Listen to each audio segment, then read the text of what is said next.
درود، وقت بخیر خدمت شما عزیزان و دوستان گرامی. این ویدئویی که دارید مشاهده میکنید قراره که ما درش ارتباط مودباس PLC 1200 نسل 2 یا همون 1200 G2 رو با اینورتر V20 زیمنز برقرار کنیم که طبیعتا از طریق پروتکل مودباس RTU هست. این PLC 1200 G2 که به تازگی وارد بازار شده یه سری چالش هایی رو به همراه خودش داشته، از جمله اینکه فانکشن های اون بسیار تغییر کرده، سیستم امنیتیش کاملا متفاوت شده و در نتیجه برای راه اندازی پروژه خیلی خیلی ساده شما درگیری های ممکنه چند هفته ای داشته باشید تا بتونید اون ایرادها رو برطرف کنید. از جمله خود من که برای این ارتباط مدباس ساده شاید بیشتر از یک ماه با این PLC کلنجار رفتم تا بتونم این ارتباط رو برقرار کنم. از این رو تصمیم گرفتم که یه ویدئوی آموزشی تهیه کنم و اون رو روی یوتیوب آپلود کنم که شما دوستان سختی‌هایی که من تحمل کردم و دیگه باهاش مواجه نشید. خب همونطور که میبینید ارتباط مودباس ما الان برقرار هست. این فانکشن MB کاملود هست که در خروجش عدد 7000 رو داریم و همچنین این هم فانکشن MB مستر هست که در خروجی استاتیک 7000 و 7002 رو داریم. اینها صرفا وضعیت پورت رو نشون میدن. نباید شما تصور کنید که اینها خطا هستن. چیزی که همه رو به شک میندازه اینه که فکر میکنن اینها خطا هستن و کلا مسیر اصلی منحرفشون میکنه. خب من یه برنامه ساده نوشتم که اینو برای شما تست میگیرم و اگر که برای شما مفید واقع شد در ادامه با من همراه باشید تا این برنامه رو به صورت کامل از اول با همدیگه بنویسیم. با من دستور ران رو به اینورترم دادم. این همونطور که اینورتر در حال حرکت هست، این حرکت معکوسش رو با هم دیگه ببینیم و اینجا هم که تغییر سرعت هم برای شما انجام بدم. خب همونطور که ببینید این تست کاملا تمام زوایای قضیه را برای شما مشخص میکنه. اگه که فکر میکنید این ویدیو برای شما مناسب هست با من همراه باشید. من در ادامه برنامه PLC و درایو رو کلا ریستش میکنم و از ابتدا این برنامه رو با همدیگه انجام میدیم.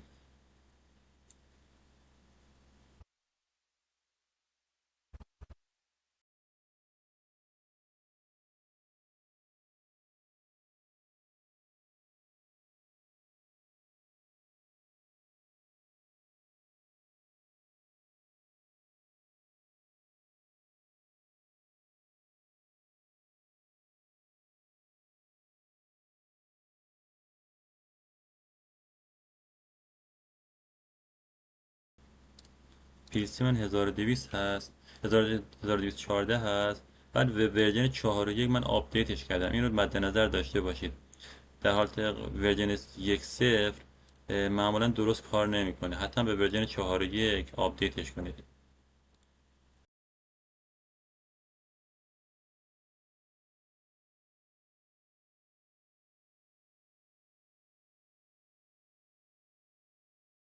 خب حالا بعد اینکه سخت افزار اضافهش کردیم، نوبت کارت شبکه هست که این نکته رو اینجا بگم خدمت شما که ورژن کارت من V10 ورژن 1.0 است. این کارت رو من آپدیتش نکردم.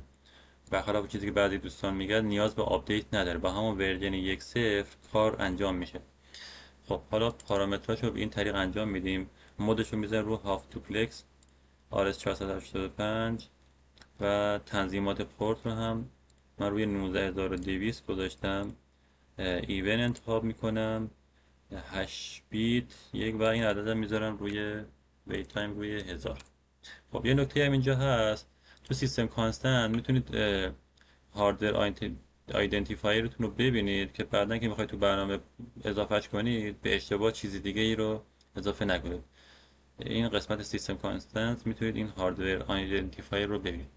خب به قسمت هاردور ما تموم شد. حالا نوبت نرم افزار است. در قسمت نرم افزار ما در مین یا همون OB1 در قسمت کامیونیکیشن پروسسور و مودباس RTU شما در 1200 نسل یک دو دسته فانکشن داشتید. یه فانکشنی برای مدباس آرتی بود که خیلی راحت کار میشد و یه دسته سختش بود که معمولا باش نمیشه جواب گرفت، که متاسفانه اینجا همون دسته سخته فقط وجود داره. و نکته هم که وجود داره، شما مجبور با این کار کنید. و در مورد ورژن ها، ورژنشو تغییر ندید، همون ورژنی که هست درسته. الان ام بی کاملود من ورژن 5 هست، ام بی مستر من ورژن 6، هیچ مشکلی ایجاد نمیکنه. اینا رو من با هوش مصنوعی که میخواستم این پروژه رو راه اندازی کنم ازش میپرسیدم، میگفت که مشکل از اینجاست. یه سری جوابای خیلی عجیب غریب میداد و آدمو کلا گمراه میکرد. خب الان یه ام بی کاملود من تو پروژم اضافه میکنم، اوکی میکنیم. خب قبل از اینکه تکمیلش کنم یه دونم ام بی مستر اضافه میکنیم، چون دیتا بلاک اینستنس اینو ما لازمش داریم. خب حالا میگه قسمت ریکوست. خب من توی هاردورم برگردم و این تیک مربوط به فرست اسکن رو بزنم و همچنین کلاک ها رو که لازمش دارم. خب حالا در اینجا فرست اسکن انتخاب میکنم، پورت من رو قسمت کلیک میکنیم، مودباس کاملود و نه مودباس سعی میکنم، اشتباه انتخاب شد.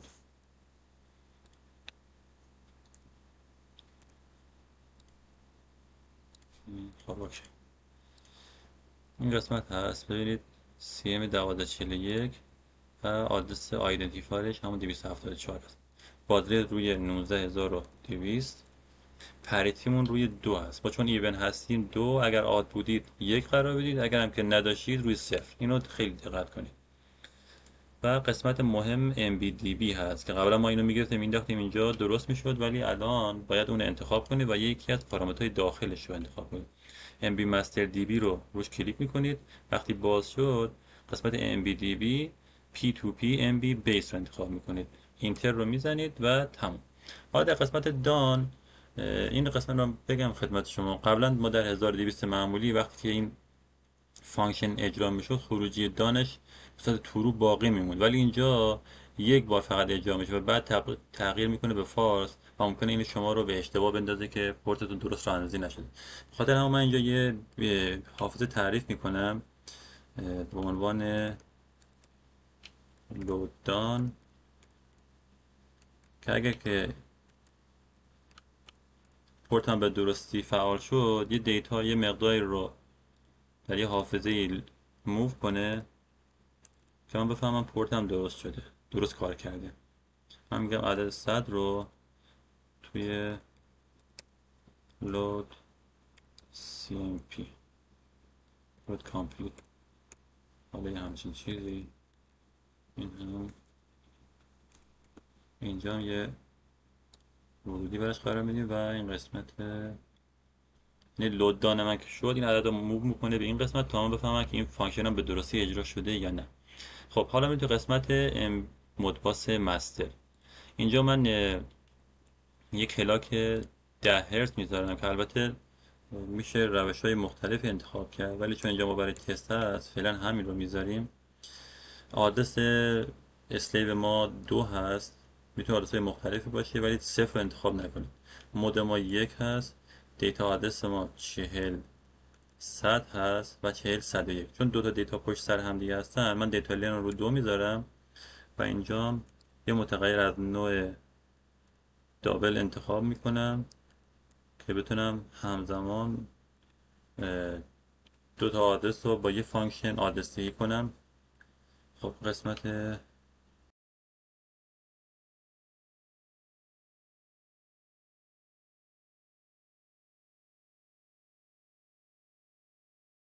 اینم از فانکشن ما الان تموم شده. حالا میان قسمتی که دیتای 40 صد هست مربوط به اینورتر هست، اون رو مقدار دهی میکنیم. من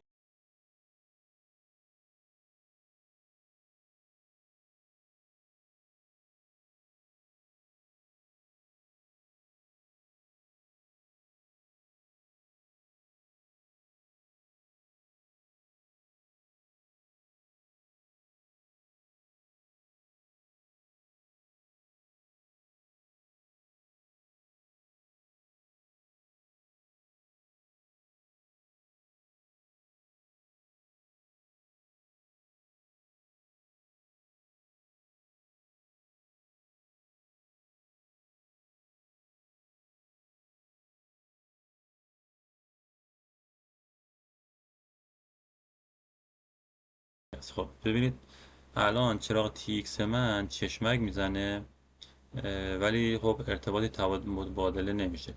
البته که من باید پارامترهای مدباس هم رو هم تنظیم کنم. اینجا من فهرستش رو نوشتم. طبق این فهرست شما برای آدرس دو، که البته آدرس اصلی اینجاست، ما هم 2011 رو که برای USS هست و هم 2021 رو هر دوتاشو دو میذاریم. خب میتونم برای پارامتر دادن این قسمت اینورتر رو من بیارم شما بتونید راحت ببینید.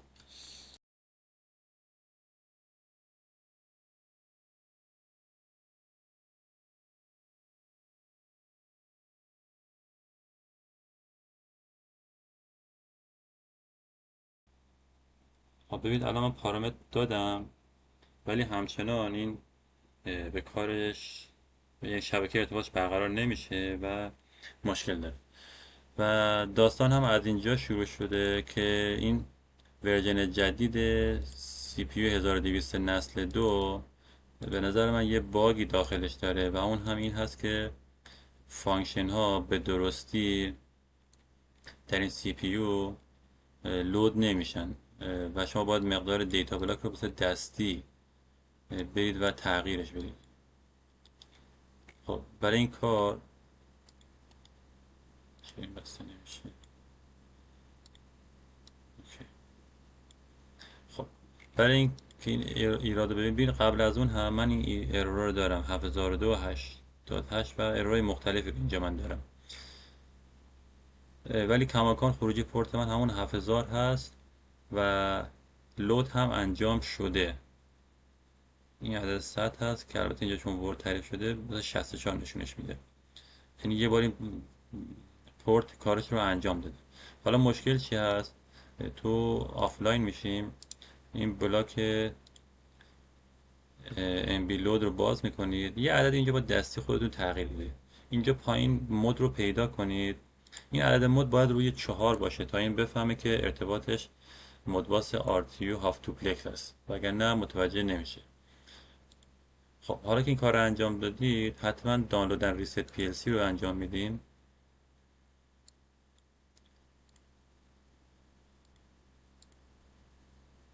بعضی وقتا اگر که دیدید جواب نمیده برنامه‌تون PLC رو ریست فکتوری کنید و دوباره انجام بدید.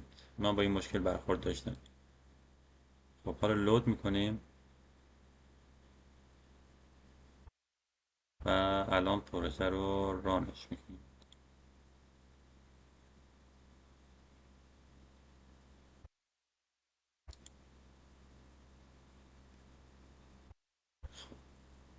ببینیم مشکل از کجاست.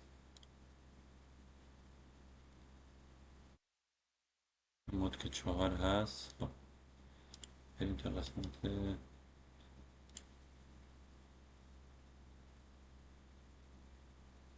اینجا هم که لود انجام شده. اوکی یه قسمت تغییر باید اینجا ما انجام بدیم.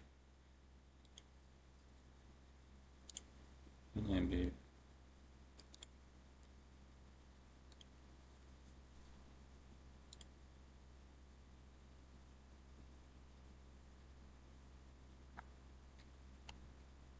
خب من یه چیزی رو فکر میکنم درست انجام ندادم، چون که هنوز ارتباط من برقرار نیست.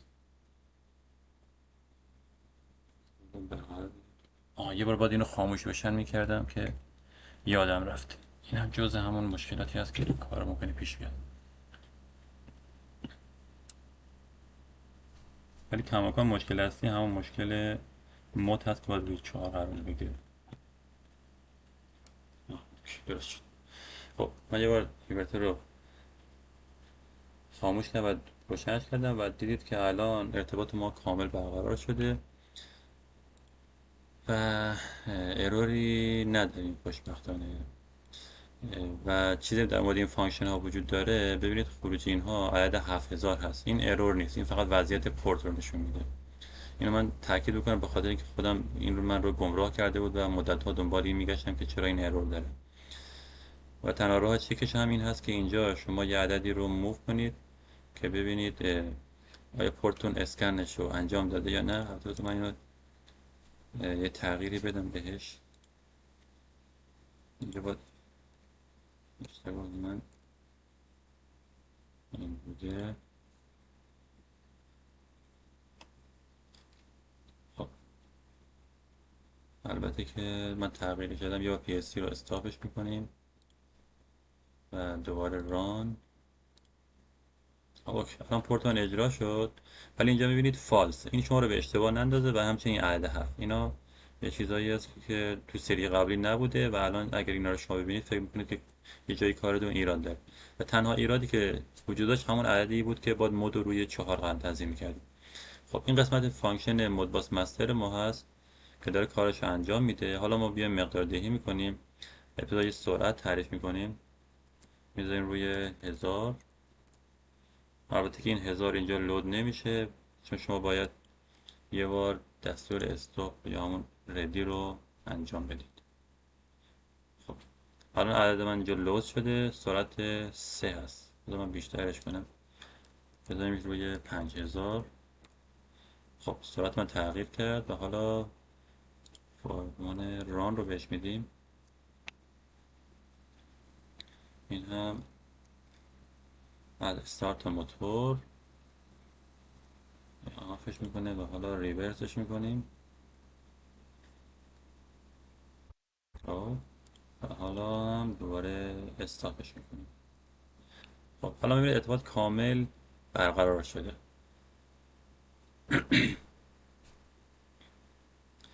خب من در مورد این کارتم توضیحاتی به شما بدم. این کارت عوض شده، تغییرات داشته، شبیه اون کارت CM1241 نسل یک نیست.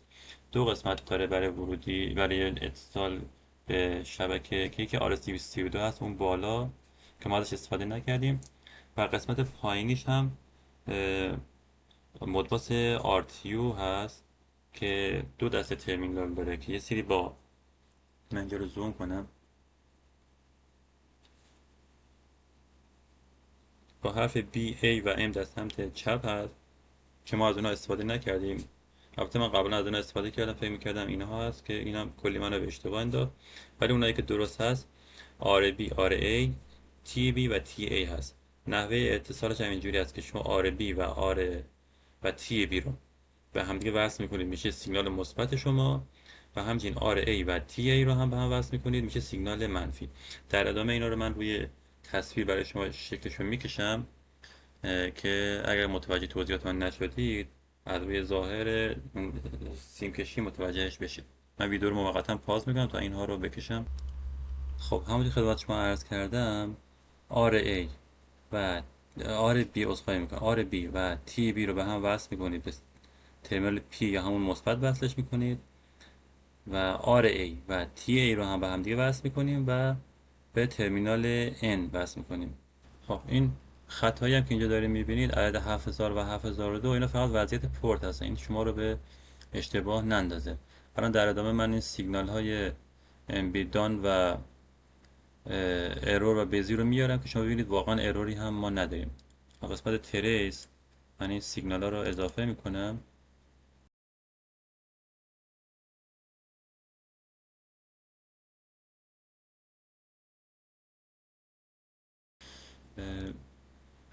قسمت ارور ما که این پایین هست اینا ببندیم، هیچ گونه اروری اصلا ظاهر نمیشه.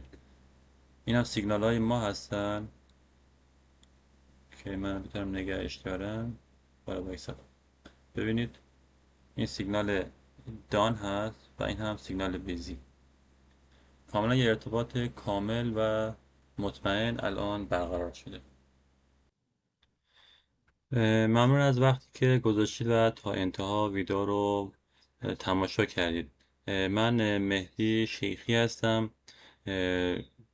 22 سال در سیستم اتوماسیون صنعتی تجربه کاری دارم با انواع اقسام PLC ها، خصوصا سری زیمنس، از اون PLC قدیمی سری S5 که با سیستم عامل داس کار میکردن تا سیستم های پیشرفته‌تر مثل 7 300 400 و در حال حاضر سری های 1200 تجربه کاری دارم و بسیاری از پروژه هم رو با اونها اجرایی کردم و انجام دادم و علاوه بر اون بر با پیلسی سایر شرکت ها مثل عمران، بیسویشی، دلتا، فتک و انواع اقسام کنترل ها کار کردم.